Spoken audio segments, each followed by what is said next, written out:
There is a story variously attributed to the wisdom tradition of a number of cultures, the Arab culture, the Chinese culture, the rabbinic tradition, which illustrates what the Book of Common Prayer calls the changes and chances of this mortal life.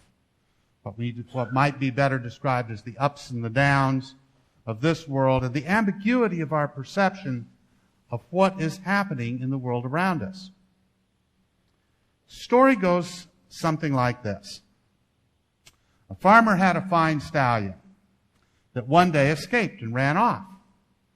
The farmer's neighbors came and commiserated with him. "What bad luck you have," they said sadly. But the farmer responded, "Who really knows? Could be bad, could also be good." Sure enough, the next day, the stallion returned followed by 12 wild, healthy young horses. "How fortunate you are," exclaimed the neighbors. "Who knows," countered the farmer to his neighbor's surprise, "if it's good or fortune or not." Not long after, the farmer's son attempted to break one of the wild horses, but fell and shattered his leg.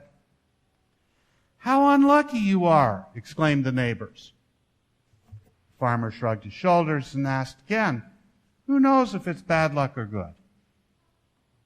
Later, the king's soldiers arrived, recruiting young men for battle and war in far-off lands, but they quickly passed over the farmer's son with the bad leg. "How very lucky you are," said the amazed neighbors, as the old man muttered once again, "Who knows? Maybe it's good, maybe it's bad." Good or bad? Who can say? Sometimes it depends on your perspective and your faith. Consider for a moment our first reading today from the book of Acts. This story begins with the tale of the slave girl. Now, to be honest, most of us, I think, probably have some troubles with some of the details of this story. The slave girl follows Paul and his companions and announces they are servants of the Most High God, who proclaim to you the way of salvation. And this goes on day after day after day. We're left to wonder whether Paul finds this helpful at first. Her cry certainly would have gathered an audience. Good fortune or bad? As I said, this went on for many days, and only then does Paul become what is described as annoyed. He turns to the girl, but he talks right past her and addresses the spirit of divination that is in her and commands it to come out. Notice that throughout the entire episode, he never speaks to the girl. He's annoyed at the spirit, but appears to show no outrage at her being a slave. He frees her from her possession, but does nothing to free her from being a possession. If we had read a little further in the book of Acts, we would have heard that in the end the authorities realize they have violated Paul's rights as a Roman citizen, and Paul demands an apology for his mistreatment, which the authorities, of course, give him. But still, neither Paul nor the authorities address the status of the girl. Are we right to be troubled by these things? Or is more going on here, putting the story on a different level? Is there good fortune or bad?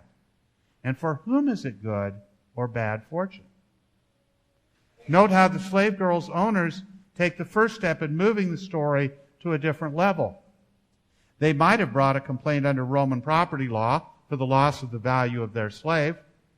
Instead, they complained to the authorities that Paul and Silas are political subversives, undermining Roman order with Jewish customs. It's almost as if the author of the story is reminding the listeners in his day that if the church challenges the powers that be, it will be accused of political offenses. Could that also be a message for our day? From a relatively straightforward matter of civil property law, the slave owners make Paul and Silas the most dangerous of all criminals, those that threaten the order of the state. That's a charge not unlike the accusation made against Jesus. Because the authorities agree that they are subversives, Paul and Silas are beaten and thrown into prison, where they pray and sing until midnight. Then comes the famous earthquake, the release of the shackles, and the opening of the door. Good luck or bad? For whom? From the jailer's perspective, it must have seemed pretty bad, since the next thing we hear about is the jailer's decision to kill himself, rather than be dragged before the authorities to explain why all the prisoners were gone. Paul stops him just in time, whereupon the jailer asks one of Scripture's most profound questions. What must I do to be saved? Now, whenever the jailer's question is asked, the obvious responsive question is, saved from what? Sword in hand, the jailer was probably thinking about how to be saved from the anger of the authorities.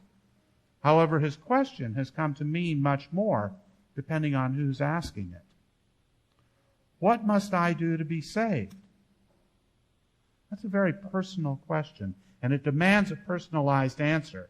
What must I do to be saved from what destroys me? What must I do to be saved from my particular bondage, my oppression, my addiction, my emptiness or boredom? There are countless ways to lose our way in this world or to be in bondage, just as there are many different threats from which we need to be saved.